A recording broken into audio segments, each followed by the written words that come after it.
ప్రభా తరుణం కొరకై నీకు వేలాది వేల స్తోత్రములు నాయన. ప్రభా నీ సన్నిధిలో ప్రభా కేజీఆర్ సిస్టర్ గారి సంఘంలో ప్రభా నీ సాక్షిగా నన్ను నిలబెట్టినందుకు నీకు స్తోత్రాలు చెల్లించుచున్నాను నాయన. నేను మాట్లాడే ఈ కొద్ది మాటలతో ప్రభా మరి మీరు నాతో ఉండి మీరు మాట్లాడమని తండ్రి ప్రభా వచ్చిన బిడ్డలందరినీ ప్రభా నా యొక్క సాక్ష్యం విని ప్రభా తండ్రి వారిని ప్రభా తండ్రి వారు ప్రభా ప్రేరేపింపబడి ప్రభా నీ నామ ఘనత కొరకై వారు జీవించుటకు మీరు మాకందరికీ సహాయం దయచేస్తారని విశ్వసిస్తూ ఈ మా కొద్ది విన్నపములను మా ప్రభువును ప్రియ రక్షకుడునైన యేసుక్రీస్తు దివ్యమైన నామం ద్వారా వేడుకుంటున్నాను నా పరమ తండ్రి. ఆమేన్.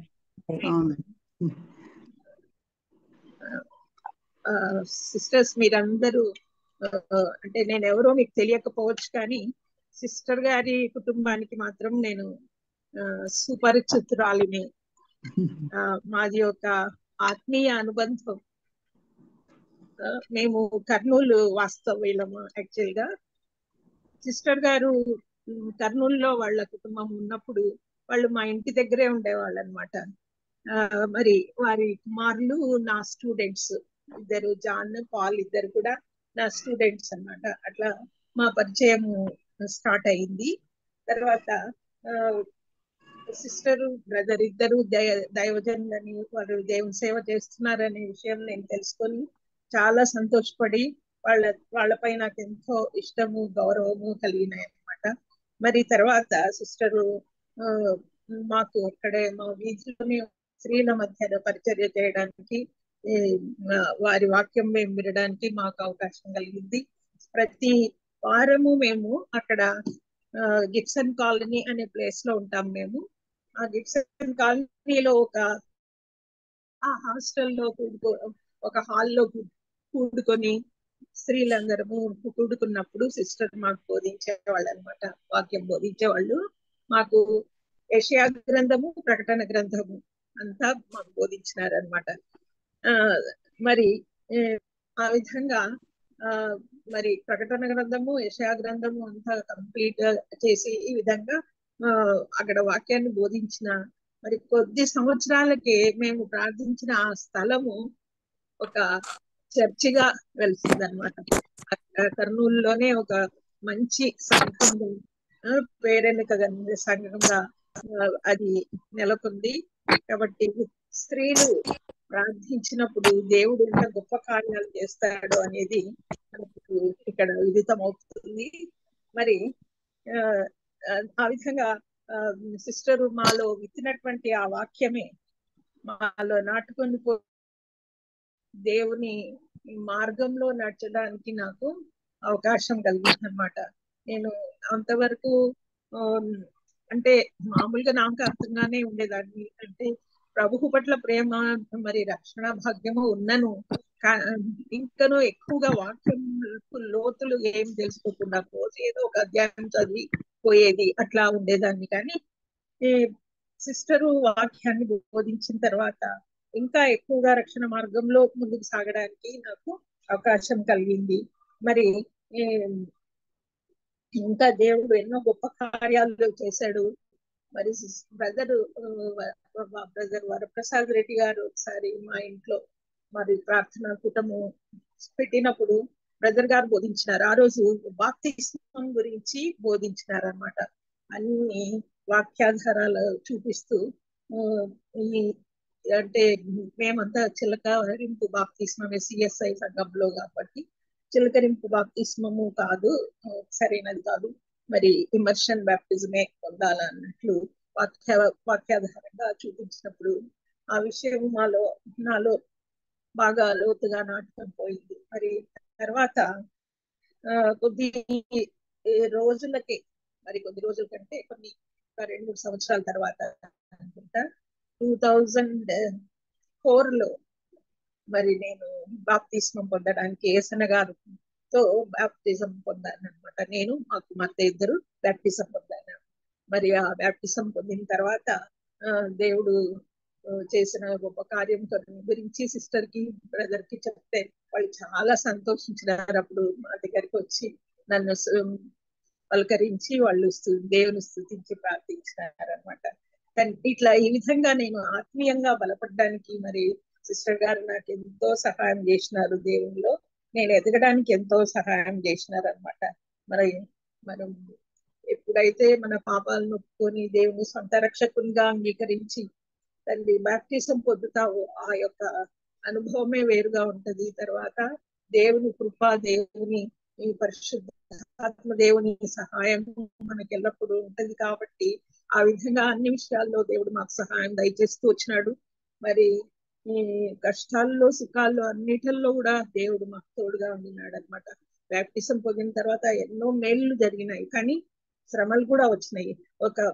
అంటే ఆశీర్వాదాలే కాకుండా శ్రమలలో కూడా దేవుడు మమ్మల్ని నడిపించి ఆ శ్రమల ద్వారా మమ్మల్ని బయటికి తెచ్చి ఆయన కృప చూపిస్తూ వచ్చినాడు.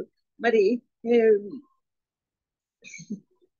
మరి ప్రసంగి 11:1 వ్రాయబడినట్లు నీ ఆహారమును నీళ్ళ మీద వేసి చూడము, అప్పుడు చాలా దినములైన తర్వాత అది నీకు కనపడును అనే వాక్యం ఉంది కదా. ఆ వాక్యం నాకు అనిపిస్తుంది అనమాట. సిస్టర్ గారు మాకు ఇచ్చినటువంటి ఈ యొక్క ఆత్మీయ ఆహారమే చాలా దినములైన తర్వాత అది మాలో ఫలభరితమైంది. అందుకే దేవునికి ఎంతో స్తోత్రాలు అనమాట. ప్రభువు దగ్గరైన తర్వాత దేవుడు ఎన్ని మేలు చేసినాడంటే చెప్పలేము. మరి శ్రమలలో దేవుడు ఎంత సహాయం చేసినాడంటే కూడా చెప్పలేము. మా హస్బెండ్ ఒకసారి కిడ్నీలో స్టోన్స్ ఉన్నాయి అని చెప్పినారు డాక్టర్. చెప్తే కడుపు నొప్పితో చాలా బాధపడేవాళ్ళు అనమాట.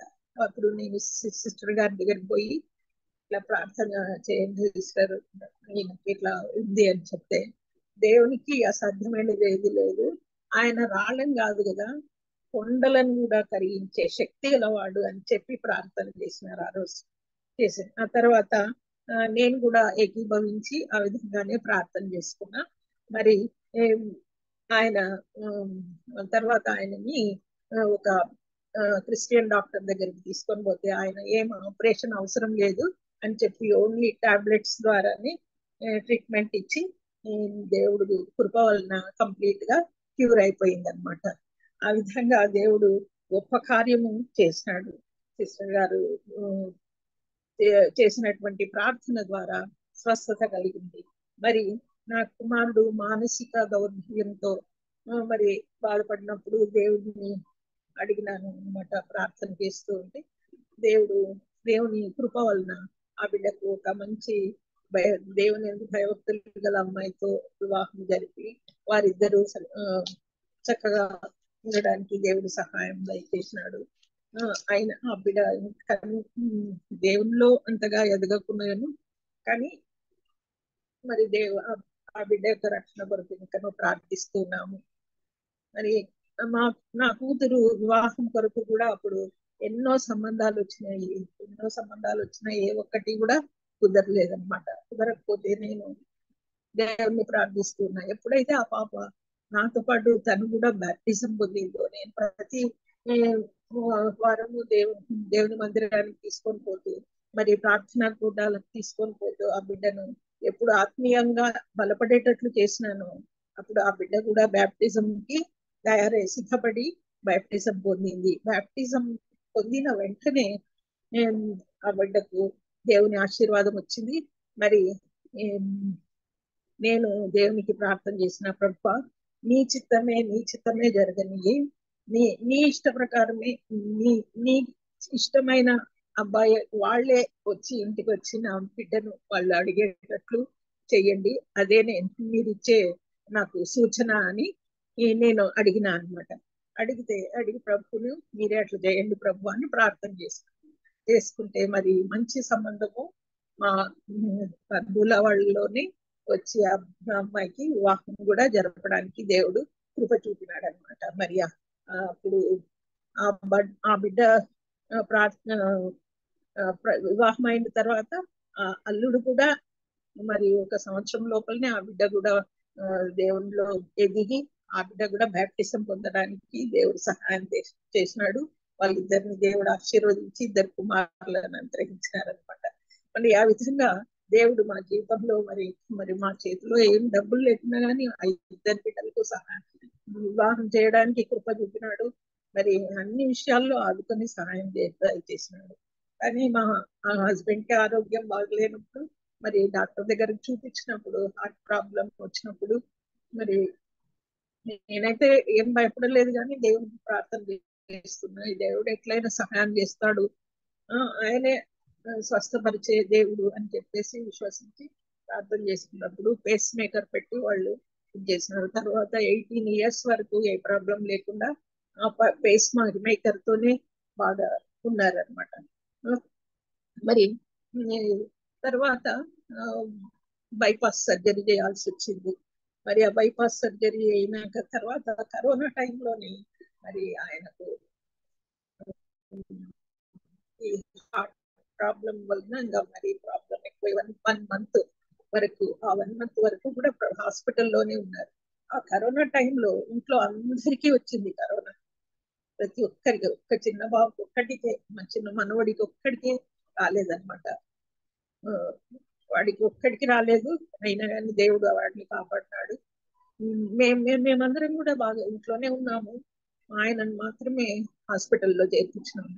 హాస్పిటల్లో చేర్పించడం వాళ్ళు ఇచ్చిన ట్రీట్మెంట్ వలన మరి అది సరైన ట్రీట్మెంట్ ఇచ్చినారో లేదో కానీ ప్రతిరోజు ఒక 30,000 వరకు మందులు ఇస్తూ అట్లా వాళ్ళు హెవీ డోసేజ్ ఆఫ్ మెడిసిన్స్ ఇచ్చేసి ఆ విధంగా ఎక్కువ ఇదైపోయి ఇంకా లాస్ట్ కి దేవుడు ఆయనను పిలుచుకున్నాడు అనమాట. తర్వాత పిలుచుకున్నాక నేనైతే ధైర్యంగా ఉన్నాను, ఎందుకంటే దేవుని యందలి నిరీక్షణతో నేను ధైర్యంగా ఉన్నాను. కానీ మాకు పిల్లలు మాత్రము వాళ్ళిద్దరు చాలా దుఃఖపడిన వాళ్ళ 1 సంవత్సరం వరకు వాళ్ళని మనుషులు కాలేకపోయినారు. ఒకటే వాళ్ళ నాన్నను తలుసుకొని ఏడుపు, ఎందుకు దేవుడు ఇట్లా చేసినాడు, మనం ప్రార్థన చేసినా కానీ దేవుడు వినలేదు అని మా బిడ్డ అయితే ఇంకా ఎక్కువ ఏడుస్తాము. ఆ పాప ఎందుకు దేవుడు ఇట్లా చేసినాడు, మనం దేవుడిని బాగా చేస్తాడు అనుకున్నాం కదా, ఎందుకు మనమందరం బ్రతుకున్నాము, నాన్న ఎందుకు చనిపోవాలా అని చెప్పేసి ఏడుస్తుంది. అదమ్మా, మనం దేవుడిని అడగడానికి ఏమి లేదమ్మా, మనము ఆయన చిత్త ప్రకారమే చేస్తాడు. దేవుడు సర్వాధికారి, ఆయనను అడగడానికి మనకు హక్కు లేదు, మనం ఏమంటే ఆ విధంగా అర్హత కూడా లేదు, అట్లా అడగకూడదు. ఆయన చిత్త ప్రకారంగా అయినా దేవుడు దేవుడు ఆయనని ఒక మంచి స్థలానికి తన పరదైస్కు తీసుకొని పోయినాడు. అక్కడ ఆయన సంతోషంగా విశ్రాంతితో ఉంటాడు. మీరేమట్లా బాధపడకూడదు, ఇక్కడ బాధలు పడేకుండా అక్కడ హాయిగా ఉంటాడు అని చెప్పి చేస్తే అప్పుడు కొద్దిగా 1 year తర్వాత వాళ్ళు నార్మల్ అవుతున్నారు. కాబట్టి ఇట్లా ఆత్మీయంగా బిడ్డలను ఇది చేయాలంటే చాలా కష్టం అనిపించింది. కానీ మా కష్టాల్లో కూడా దేవుడు మాతో ఉండి మమ్మల్ని నడిపించినాడు అనమాట. ఈ ఈ విశ్వాసం అంతా కూడా దేవునిలో మనం ఎప్పుడైతే ఎదుగుతామో, వాక్యం ఎప్పుడైతే చదువుతామో అప్పుడే మనకు వస్తుంది. దేవుని వాక్యమే మనకు ఒక గొప్ప ఆయుధం లాగా, ఆ వాక్యమే 2 అంచుల గడ ఖడ్గం అన్నట్టుగా ఆ ఆయుధాన్ని మన చేతిలో ఉంటే మనకు ఏ కష్టం వచ్చినా, ఏ విరోధి మనకు అయినా కానీ మనము దాన్ని కలుగుతాము. కాబట్టి ఆ విధంగా దేవుడు మా కష్టాల్లో కూడా మాకు ఎంతో తోడుగా ఉండి సహాయం దయచేసినాడు. మరి నేను నాకు మనవాళ్ళు పుడితేనే జాబ్ కు రిజైన్ చేసిన, ఎందుకంటే పిల్లల్ని అట్లా వదిలిపెట్టడానికి కష్టం అనిపించింది. ఎందుకంటే ఉద్యోగానికి పోతే పిల్లల్ని చూసుకోవడానికి ఎవరు ఉంటారు, మరి వాళ్ళను ఒక ఆత్మీయమైన ఇదిగా అంటే దేవునికి ఇష్టలైన బిడ్డలుగా పెంచాలనే ఉద్దేశంతో నేను వాళ్ళు ఎప్పుడైతే బిడ్డ గర్భంలో ఉన్నారో అప్పటి నుంచి దేవుణ్ణి ప్రార్థించడం మొదలు పెట్టినాను. వాళ్ళు దేవుణ్ణి ప్రేమించే బిడ్డలుగా వారి యొక్క ప్రతి అణువు యేసు ప్రేమతో నింపబడాలని ప్రతిరోజు ప్రార్థన చేసేదాన్ని. అప్పుడు ఆ బిడ్డకు మంచి డెలివరీస్ అనుగ్రహించినాడు. పిల్లలు చక్కగా ఎదుగుతా ఉన్నారనమాట. వాళ్ళు పుట్టినాక వాళ్ళ దగ్గరే ఉంటూ వాళ్ళకు మంచి మంచిగా దేవుని వాక్యాలు చెప్తూ దేవుని కథలు చెప్తూ ఉండగా వాళ్ళు దేవుని యందు ప్రేమలు ఎదుగుతున్నారు. ఒకసారి మా అల్లుడు పిల్లల్ని తీసుకొని నంద్యాల నుంచి ఇంకో సైట్ సీయింగ్ అనుకుంటా ఎక్కడికో తీసుకుపోతాము. వాళ్ళు ఒక ప్లేస్ కి చేరినాక అది మహానంది అన్నమాట. అక్కడ ఆ ప్లేస్ లో ఉండే వాళ్ళందరూ మహానంది అంటే అదే పిక్నిక్ స్పాట్ అని పోతుంటారు. కానీ వీళ్ళు అక్కడ దాని దగ్గరికి వస్తూనే ఏమైందంటే వాళ్ళు ఆ గుడిని అదంతా చూస్తూనే మేము రాము వాళ్ళు ఇంకా చిన్న పిల్లలే 5-6 ఏళ్ళు ఉన్నాయి. మేము రాము ఆ ప్లేస్ కి మేము రామని అస్సలు కారులో నుంచి వాళ్ళ నాన్నని వెనక్కి తిప్పేసి మళ్ళీ వాపస్ వెళ్ళిపోయినారనమాట. అట్లా పిల్లలు అంత ఇదిగా దేవుని ముందు ఆ, ప్రేమతో పెరుగుతూ ఉన్నారు. ఇంకా ముందు కాలంలో కూడా దేవుడు వాళ్ళని అట్లనే ఆయనలో ఆ, ఆయనకి ఇష్టానుసారులైన బిడ్డలుగా పెంచుతారని నా యొక్క ఆశ అన్నమాట. వాళ్ళ గురించి మనము ఆ, పిల్లలను ఏ విధంగా మరి నా పిల్లలను నేను అంత జాగ్రత్తగా ప్రతిరోజు వాళ్ళకు వాక్యం చదివేటట్లు వాక్యము ఆ, దేవుని వాక్యాలు కథలు అన్ని చెప్పకుండా అట్లా పెంచినా గానీ మన వాళ్ళని మాత్రము మంచిగా పెంచాలనే ఉద్దేశంతో వాళ్ళ కోసమే నేను ఆ, చాలా టైం చేస్తూ వాక్యంలో బలపడుతూ ఉన్నాను అనమాట. మరి ఈ తర్వాత నా యొక్క రిటైర్మెంట్ జీవితం అంతా కూడా దేవుని వాక్యంలోనే నేను వెచ్చించాలని చెప్పేసి దేవుని వాక్యం చదువుతూ ప్రతి ఒక్క గ్రంథము మరి నేను టీచర్ కాబట్టి క్వశ్చన్ అండ్ ఆన్సర్ మెథడ్ లో రాసుకొని ఆ వాక్యాన్ని అర్థం చేసుకుంటూ ఆ, మరి దైవజనుల ఆ, వాక్యం అంతా వింటూ ప్రతిరోజు ఆ విధంగా నన్ను నేను ఆత్మీయంగా అభివృద్ధి పరుచుకుంటూ ముందుకు సాగుతూ ఉన్నాను. మరి ప్రతి విషయంలోనూ ప్రభా ప్రార్థన విజ్ఞాపనలు చేస్తూ ప్రభా తండ్రి మీరే నాకు సహాయము అని చెప్పి ప్రతి విషయంలో దేవుణ్ణి అడిగినప్పుడు దేవుడు నాకు సహాయం దయచేస్తూ ఉన్నాడు. మరి ఆర్థికంగా మాకు ఎన్ని ఇబ్బందులు ఉన్నా గానీ ఏనాడు ఏ లోటు లేకుండా దేవుడు చేస్తున్నాడు అనమాట. మరి ఏది మరి మరి ఆర్థికంగా మరి ఏమి లేకున్నా గానీ దేవుని ప్రేమ మరి మా నా యొక్క బంధువుల ప్రేమ మరి ఆత్మీయుల ప్రేమ కలిగి ఈ విధంగా దేవుడు నా యొక్క హృదయాన్ని ఎంతో ఆనందంతో నింపి ఉన్నాడు. కాబట్టి నేను ఎప్పుడు మరి దేవుని విషయంలో చింతపడకుండా దేవుని యందు ప్రతినిత్యము ఆనందించుతూ దేవుణ్ణి కీర్తించి మహిమపరచడానికి దేవుని పాటలు పాడుకుంటూ ఆ విధంగా బిడ్డలను కూడా చక్కగా దేవుని మార్గంలో తెచ్చుకుంటూ జీవిస్తూ ఉన్నాను. తండ్రి ఈ విధంగా మరి నేను నేనైతే నా యొక్క ఆత్మీయ జీవితానికి మరి ఈ సిస్టర్ గారు వేసిన ఈ పునాదిని గురించి నేను ఎంతగానో గర్వపడుతున్నాను. మరి సిస్టరే నా ఆత్మీయ తల్లిగా భావిస్తున్నాను. దేవునికి అందుకు ఎంతో ఎంతో కృతజ్ఞత కలిగి ఆయనకి ఎంతో స్తోత్రాలు చెల్లిస్తున్నాను. సిస్టర్ గారికి కూడా నేను ఎంతో రుణపడి ఉన్నాను. మరి సిస్టర్ గారు పిల్లలు కూడా వాళ్ళు ఎంత బాగా తండ్రి బాగా చదువుకొని దేవునిలో ఎదుగుతూ వాళ్ళ అసలు జాన్ జాన్ బాగానే చదివేవాడు కానీ వాళ్ళ ఒక సారు నాతో వీడు ఏం చదువుతాడో ఏమమ్మా పెద్దగైనా వీడు ఏం ఏం వేస్ట్ వీడు అని అన్నాడు నా ముందర. ఎందుకు సార్ అట్లా మాట్లాడతావు, బాగా చదువుతాడు జాన్, మంచి మీరే చూడండి ఎటువంటి పొజిషన్ లో ఉంటాడు అన్నాను. నేను అన్నాను కాబట్టి ఇప్పుడు చూస్తే ఆయన ఏమంటాడు అని ఒకసారి ఆయనకు పోయి చెప్పాలనిపిస్తుంది జాన్ చూస్తే. మరి అట్లా అంటే ఆ హిందువులు మన క్రిస్టియన్ పిల్లల మీద ఆ విధంగా వాళ్ళు పార్షియాలిటీ చూపించేవాళ్ళు. ఇంకొక స్టూడెంట్ కూడా నా స్టూడెంట్ పాస్టర్ అయినాడు ఆయన ఇప్పుడు. ఆ పిల్లోడు కూడా చాలా బాగా చదివేవాడు, మంచిగా ఉండేవాడు. వాడిని మాత్రం డ్రామాలో మంచి ఇంగ్లీష్ డ్రామాలో వాడిని పెట్టుకోండి బాగా చేస్తాడు కదా అంటే వాడిని తీసేసి ఇంకొక పిల్లోడిని హిందూ పిల్లర్ని పెట్టుకున్నారు. అట్లా అన్ని విషయాల్లో క్రిస్టియన్స్ ని వెనక్కి దోసేవాళ్ళనమాట. నాకు ఇటువంటివన్నీ నచ్చేవి కాదనమాట. వాళ్ళు అట్లా పార్షియాలిటీ చేసి చూపించేది. మరి ఆ అబ్బాయి కూడా ఎంత చక్కగా మరి ఆయన డాక్టర్ అయ్యి, ఆ పిల్లోడు డాక్టర్ అయిన తర్వాత మళ్ళీ దేవుణ్ణి నమ్ముకొని దేవునికి తన జీవితాన్ని సమర్పించుకొని పాస్టర్ అయినాడు. అట్లా ఆ విధంగా ఎంతో మంది స్టూడెంట్స్ దేవుని సేవలోకి వచ్చినారు. జాన్, పాల్, మరి పాల్ విషయంలో కూడా దేవుడు ఎంతో గొప్ప కార్యాలు చేసి ఇది చేసినాడు. నేను ప్రతిదినము పాల్ గురించి, మన సిస్టర్ గారి గురించి నేను ప్రార్థనలు చేస్తున్నా. ఆయన సంఘాన్ని దేవుడు అభివృద్ధి పరచాలని, సంఘ సరిహద్దులను విశాలపరచాలని నేను ఎప్పుడు ప్రార్థన చేస్తూనే ఉంటాను.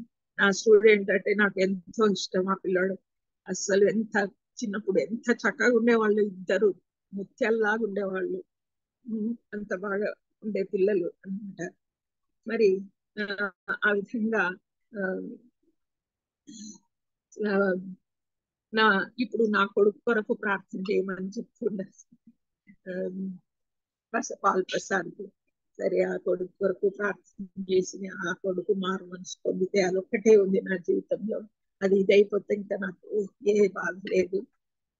కొడుకు మారితే సంపూర్ణంగా ఆ బిడ్డ మానసిక దౌర్బల్యం నుండి బాగుపడితే అప్పుడు బాగుంటది అని నేను ఆశిస్తున్నాను. దేవుడు ఆయన కరుణించేంత వరకు ప్రార్థించాలని నా ఆశ. మరి ఈ విధంగా దేవుడు ఎన్నో గొప్ప కార్యాలు నా జీవితంలో చేసినాడు. మరి ఆయన మీద భారం మోపినప్పుడు ఆయనే మాకు సహాయం దయచేసినాడు. నాలో ఎన్ని బలహీనతలున్నా ఎప్పుడైతే దేవుని వాక్యం చదువుతున్నానో అప్పుడు నాకు దేవుడు శక్తిని ఇస్తాడనమాట. కాళ్ళు నొప్పులున్నా, నడుము నొప్పున్నా, మరి ఏ రోగం ఉన్నా కానీ, ప్రతిసారి ఎప్పుడు చెకప్ కు పోయినా కానీ, అంటే ప్రాబ్లం అయితే ఉండింటది కానీ చెకప్ కు పోయి వచ్చినాక రిజల్ట్ చూస్తే అన్ని నార్మలే వస్తాయి. ఆ విధంగా ఒకసారి హార్ట్ ప్రాబ్లం ఉందని కర్నూలు నుంచి మళ్ళీ వెల్లూరుకి తీసుకొని పోయి అన్ని టెస్టులు చేసి అన్ని చేసినారు కానీ అన్ని టెస్టులలో నార్మల్ వచ్చేసింది. మరి ఎందుకు తీసుకొని వచ్చినారు ఈమెను, ఎందుకు అని చెప్పేసి డాక్టర్ అడిగి, ఇంకేం చేస్తాం ఇప్పుడు, లెట్ us వర్షిప్ గాడ్ అంటున్నాడు ఆ డాక్టరే. అట్లా ఆ విధంగా దేవుడు ప్రతిసారి ఏ బలహీనత వచ్చినా కానీ, ఏ రోగం వచ్చినా కానీ దేవుడు నన్ను బాగా చేస్తూ, ఆయనను ప్రార్థించినప్పుడు నాకు స్వస్థతనిస్తూ మరి సహాయం దయచేస్తున్నాడు. మరి బలమైన ఆత్మీయ ఆహారాన్ని పొందుకున్నప్పుడు మనము శారీరకంగాను ఆత్మీయకంగాను బలపడి దేవుని మార్గంలో నడవబడతాము. మరి ఈ విధంగా దేవుడు నన్ను సంపూర్ణతలోనికి నడిపించేంత వరకు, మరి అంతం వరకు దేవునికి నమ్మకంగా ఉండి మరి ఎత్తబడే సంఘంలో ఉండాలని ఆశిస్తున్నాను. కాబట్టి అందరం కూడా మనం దినములు చెడ్డయి కనుక, ప్రభు రాకడ సమీపంగా ఉంది కనుక మనము ఎప్పుడు సమయము సద్వినియోగపరుచుకుంటూ మరి మన హృదయాంతరంగాలను పరిశీలించుకుంటూ పరిశుద్ధంగా ఉండడానికి, నిర్దోషులంగా ప్రభు సన్నిధిలో నిలబడడానికి సిద్ధపడదాము. మరి అపవాది తంత్రములను మనం ఎదిరించడానికి శక్తిమంతులయ్యేటట్లు ప్రతి నిత్యము ప్రార్థన విజ్ఞాపనలు చేస్తూ మెలకుగా ఉండి మరి అంతం వరకు నమ్మకంగా ఉండి మరి ఈ యొక్క విశ్వాస యాత్రను కొనసాగిస్తాము. ఈ విధంగా దేవుడు మనందరికీ కూడా సహాయం దయచేయును గాక. దేవుని కృప మీకు కలుగును గాక. ఆమేన్. సిస్టర్, నేను ఒక పాట పాడనా? పాడండి సిస్టర్, పాడండి.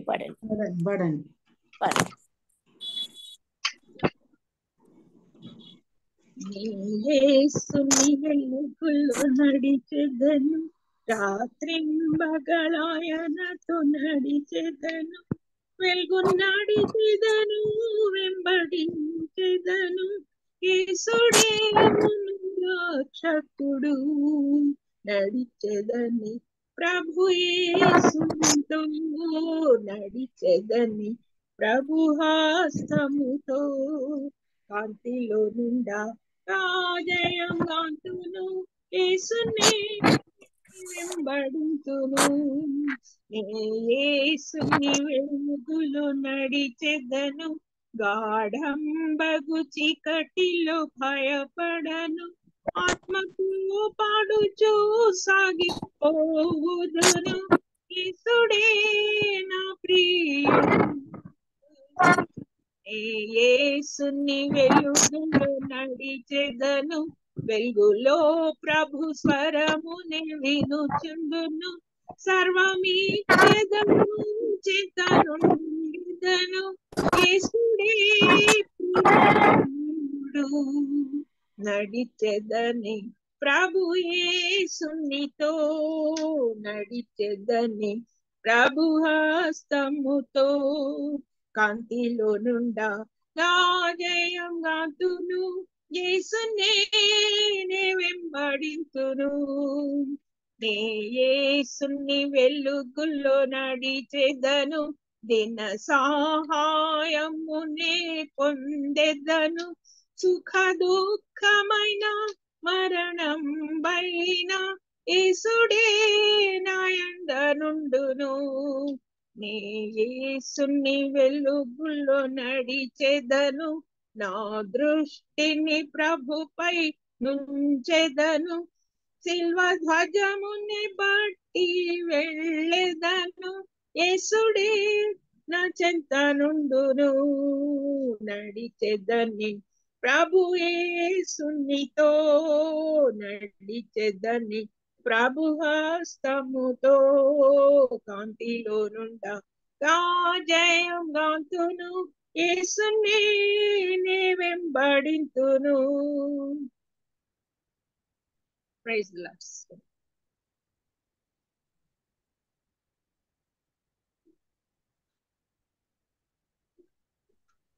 Jayamani praise the Lord. Jayamani mute లో ఉన్నావమ్మా. జయ మ్యూట్ లో ఉన్నావు. ఓకే ఓకే ఓకే ఓకే అమ్మా. దేవునికి స్తోత్రము. మరి మీరు మీ అనుభవపూర్వకంగా చక్కటి పాట పాడారండి. ప్రభు కోసం మీరు జీవించాలని, ఆయన మార్గంలోనే ఉండాలని మరి చక్కగా పాడారు. మీ అనుభవాలు ఎంతో ప్రభువుతో, మరి మీరు ఒక మాట చెప్పారు, మన దేవుడు కరుణించేంత వరకు మనము మరి ప్రార్థనలో గడుపుతూనే ఉండాలి, ఆయన సన్నిధిలో ఎల్లప్పుడూ మనం గోజాడుతూ ఉండాలి కదా. నిజమేనండి. ఆయన కరుణ కటాక్షాలు మన మీద, మన చివరి ఊపిరి వదిలేంత వరకు మరి మన మీద ఉండాలండి. సహోదరి గారు చక్కగా తన సాక్ష్యాన్ని పంచుకున్నారు. తన సంతానం విషయంలో దేవుడు చేసిన గొప్ప కార్యాలు, ఆ ప్రార్థనలు బట్టి ఆమె ఏం ప్రార్థించిందో దేవుడు అవన్నీ అనుకూలపరిచాడు. సహోదరికి ఈ వయసులో చక్కటి ఆరోగ్యం ఉంది అంటే నిజంగా చాలా కృప అండి. నిజంగా వృద్ధాప్యంలో ఆరోగ్యంగా ఉండటం నిజంగా చాలా గొప్ప సంగతి అన్నమాట. కాబట్టి దేవుడు సహోదరిని ఇంకా చక్కటి ఆయుష్ చేత, ఆరోగ్యం చేత, బలం చేత, మరి ఆయన కృప కటాక్షముల చేత ఆయన సాక్షిగా సహోదరిని వాడుకోవాలని మనస్ఫూర్తిగా నేను కోరుకుంటున్నాను. అమ్మా, మరి కెజమ్మ గారు ప్రార్థన అంశాలు ఏమని చెప్తారేమో విందాము. ఎలక్షన్స్ కోసం ప్రార్థించండి. ముఖ్యంగా సెంట్రల్ లో ఎలక్షన్